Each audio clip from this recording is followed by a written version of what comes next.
কেন কিসের জন্য? আমরা তো হারিয়ে নিচে যাব, হারলে আমি যদি শপথ নিতে যেতাম তাহলে আমি রেজিগনেশনটা করতাম। এখন তো কোয়েশ্চেন ডাজন্ট অ্যারাইজ। आमी इस्तीफा ना देवो। पश्चिम बंगाल के विधानसभा चुनाव में जबरदस्त हार के एक दिन बाद ममता बनर्जी ने प्रेस कॉन्फ्रेंस में चुनौती दी कि वो इस्तीफा नहीं देंगी। अगर वो ऐसा करती हैं तो फिर अब आगे क्या होगा, संवैधानिक तौर पर उनके खिलाफ क्या कदम उठाए जा सकते हैं, ये सब जानना चाहते हैं। तो आइए देखते हैं इस वीडियो में। कोशिश करेंगे आपके मन में जो भी सवाल है उसके उत्तर इस वीडियो में मिल सके। नमस्कार, मैं हूं आकांक्षा और आप देख रहे न्यूज़ 18 का डिजिटल प्लेटफॉर्म। आमी इस्तीफा ना देवो। बंगाल की मुख्यमंत्री ममता बनर्जी ने विधानसभा चुनाव में हार के बाद इस्तीफा देने से साफ इनकार कर दिया है। उन्होंने साफ कहा है कि वो बिल्कुल भी पद से नहीं हटेंगी। ऐसा होने पर अब आगे क्या होगा, उनके खिलाफ क्या कदम उठाए जा सकते हैं और संविधान इसे लेकर क्या कहता है। क्या किसी राज्य सरकार का टर्म खत्म होने के बाद मुख्यमंत्री का पद भी अपने आप खत्म हो जाता है? इन तमाम सवालों के जवाब ढूंढेंगे। ममता बनर्जी या किसी भी मुख्यमंत्री के लिए चुनाव हारने के बाद भी इस्तीफा ना देना एक गंभीर संवैधानिक संकट पैदा कर सकता है। भारतीय संविधान के अनुसार ऐसी स्थिति में कुछ कदम उठाए जा सकते हैं। गौरतलब है कि पश्चिम बंगाल विधानसभा चुनाव का कार्यकाल 7 मई को समाप्त हो रहा है। संविधान कहता है कि टर्म समाप्ति पर मुख्यमंत्री का पद समाप्त नहीं होता। भारत के संविधान में मुख्यमंत्री के कार्यकाल और इस्तीफे को लेकर स्पष्ट नियम लिखे हुए हैं। अनुच्छेद 164 के तहत मुख्यमंत्री की नियुक्ति राज्यपाल करते हैं। बाकी मंत्रियों की नियुक्ति राज्यपाल मुख्यमंत्री की सलाह पर करते हैं। यह अनुच्छेद स्पष्ट करता है कि मुख्यमंत्री और उनके मंत्री राज्यपाल के चाहने तक ही अपने पद पर बने रहते हैं। बंगाल चुनाव रिजल्ट अभी क्या चल रहा है ये भी आपको बता दें। देखिए, मंत्रिपरिषद विधानसभा के प्रति जवाबदेह होती है। यदि कोई मुख्यमंत्री चुनाव हार जाता है या उनकी पार्टी बहुमत खो देती है तो उनके पास सत्ता में बने रहने का नैतिक या कानूनी अधिकार नहीं रह जाता है। इस्तीफा ना देने पर क्या कार्रवाई हो सकती है ये भी आपको बताते हैं। यदि कोई मुख्यमंत्री हार के बावजूद पद छोड़ने से इनकार करता है तो राज्यपाल के पास उनके पास कार्रवाई करने का अधिकार रहता है। पद से बर्खास्तगी हो सकती है।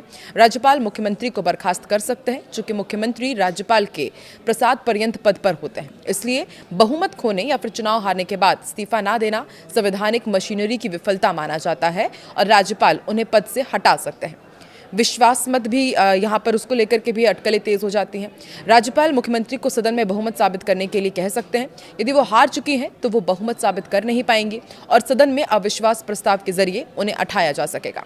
ये तो बिल्कुल साफ है कि अगर तृणमूल के पास बहुमत नहीं है तो सरकार जारी नहीं रह सकती।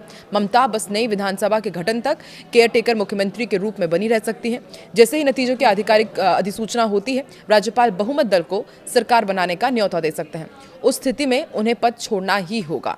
अगर इस्तीफा नहीं देंगी तो भी नई सरकार बनेगी। ममता का इस्तीफा नहीं देने का कदम आमतौर पर प्रतीकात्मक ही माना जा रहा है। प्रतीकात्मक ही रहेगा क्योंकि उनकी पार्टी चुनाव में हार चुकी है। विधानसभा का टर्म खत्म हो चुका है और राज्यपाल बीजेपी को सबसे बड़ी पार्टी और बहुमत हासिल करने के बाद सरकार बनाने के लिए आमंत्रित करेंगे। लिहाजा उनके इस्तीफा नहीं देने से सत्ता ट्रांसफर नहीं रुक सकता। सीएम का कार्यकाल भी देखिए तय रहता है। अनुच्छेद 172 कहता है कि राज्य विधानसभा का कार्यकाल अधिकतम 5 वर्ष होता है और इसी के आधार पर मुख्यमंत्री का कार्यकाल भी निर्धारित होता है। अनुच्छेद 164 कहता है कि मुख्यमंत्री राज्यपाल के प्रसाद पर्यंत यानी कि उनके चाहने तक पद पर बने रहते हैं। लेकिन ये संविधान के अनुसार ही होता है, यानी बहुमत खोने पर पद पर बने रहने का अधिकार खुद खत्म हो जाता है। संवैधानिक रूप से बहुमत नहीं होने पर सरकार नहीं चल सकती। ऐसे में ममता इस्तीफा दे या ना दे उससे ज्यादा फर्क पड़ेगा नहीं। सत्ता परिवर्तन संवैधानिक तौर पर तय प्रक्रिया के अनुसार ही होगा। तो सुरक्षा बलों की भी मदद ली जा सकती है क्या? यदि बर्खास्तगी के बाद भी कोई मुख्यमंत्री कार्यालय खाली नहीं करता तो कानून व्यवस्था बनाए रखने के लिए सुरक्षा बलों की मदद ली जा सकती है। ऑफिस खाली कराया जा सकता है। अब ऐसे में आप भी जानना चाहते होंगे कि क्या ऐसा पहले हो चुका है भारत में? देखिए, अभी तक तो ऐसा कभी नहीं हुआ है भारतीय राजनीति में। भारतीय राजनीति में विधानसभा चुनाव में हारने के बाद सीधे तौर पर इस्तीफा देने से मना करने के मामले नहीं हैं। ये लोकतंत्र की परंपराओं के खिलाफ है। इसके साथ ही ममता ने कई गंभीर आरोप भी लगाए आज प्रेस कॉन्फ्रेंस में। सत्ता की कुर्सी रहे या जाए, लेकिन मैं लोकतंत्र के इस लूट के सामने समर्पण नहीं करूंगी, ये कहना है ममता बनर्जी का। बंगाल की राजनीति में आए सुनामी के बीच ममता बनर्जी ने यह हुंकार भरकर सबको चौंका दिया है। पश्चिम बंगाल की सत्ता हाथ से फिसलता देख जहां इस्तीफे के कयास लगाए जा रहे थे, वहीं दीदी ने साफ कर दिया कि फिलहाल हार मानकर वो पद नहीं छोड़ेंगी। लेकिन साथ ही उन्होंने ये भी बड़ा ऐलान कर दिया कि अब वो कोई उपचुनाव नहीं लड़ेंगे। उन्होंने दो टूक शब्दों में कहा कि जब चुनावी मशीनरी ही बिक चुकी है तो चुनाव लड़ने में क्या मायने। ये महज एक हार नहीं, ममता का खुला विद्रोह है जिससे वो अपनी हार का असली विलन मानती हैं। ममता ने यह भी आरोप लगाया कि चुनाव से ठीक पहले भाजपा ने दबाव बनाकर राज्य के कई निष्पक्ष IAS और IPS अधिकारियों का तबादला किया ताकि चुनावी प्रक्रिया को प्रभावित किया जा सके। उन्होंने कहा कि हमारी हार नहीं हुई है, बल्कि साजिश के तहत हमसे 100 सीटें छीनी गई हैं। ममता बनर्जी ने चुनाव आयोग की स्वायत्तता पर भी सवाल उठाए। दावा किया कि अधिकारियों को बदलकर प्रशासन को पंगु बना दिया गया, जिससे मतदान और मतगणना में धांधली का रास्ता साफ हुआ है। उन्होंने इस जनादेश को लोकतंत्र की हत्या करार देते हुए कानूनी लड़ाई और जनता के बीच जाने का संकल्प दोहराया। साजिश और बदसलूकी के गंभीर आरोप भी उन्होंने लगाए हैं। भावुक होते हुए उन्होंने आरोप लगाया कि चुनाव के दौरान उनके साथ काफी बदसलूकी हुई और उन्होंने ये भी कहा कि उन्हें मारा गया है।